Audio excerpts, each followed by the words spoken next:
10, ku do të shpallet edhe vendimi për të kujtojmë që Erion Velia ditën e dytë sot është paraqitur me prangë në duar në GKKO në seancën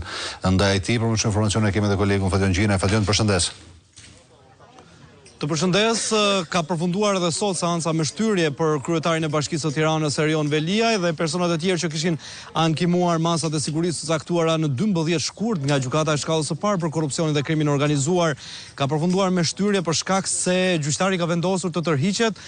për të dalë ditën e nesërme në orën 10 të mëngjesit me një vendim lidhur me kërkesën e shqyrtuar për gjatë këtyre 2 ditëve në proces gjyqësor përmes debateve, argumentave të paraqitura nga palët, të cilat nuk kanë dalë në një konkluzion përfundimtar me vendim nga ana e gjyqtarit Enger Prolumbi, i cili ka kërkuar kohë për shpalljen e vendimit ditën e nesërme në orën 10. Gjatë zhvillimit të seancës ka patur edhe diskutime e qëndrime ku burime nga brenda sallës konfirmojnë se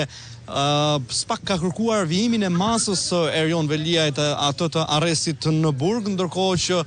vetë Velia ka kërkuar shfuqizimin e vendimit të shkallës së parë. Në alternativë ka kërkuar gjithashtu një masë më të butë sigurie, duke ofruar edhe garanci pasurore, ndërkohë që SPAK ditën e djeshme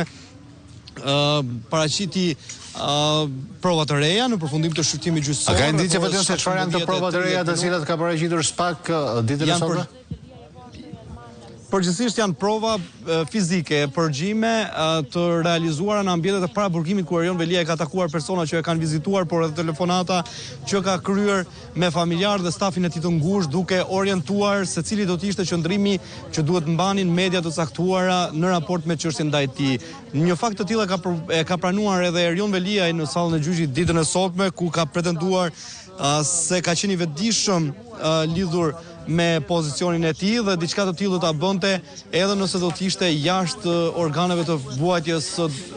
ose më konkretisht jashtë organeve të paraburgimit, ku ndodhet të masën e arrestit në Burg, për të komunikuar me stafin, por edhe për të orientuar qëndrimin në media të caktuara, përfshirë edhe mediat kombëtare në vend që kanë raportuar dhe trajtuar çështjen e tij. Kam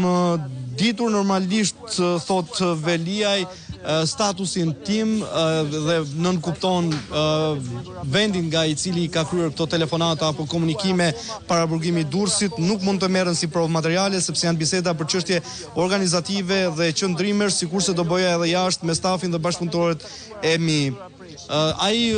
i është referuar në fakt edhe një qëndrimi të mbajtur her pas here nga kryetari i Partisë Demokratike Sali Berisha, sa herë ka ardhur dhe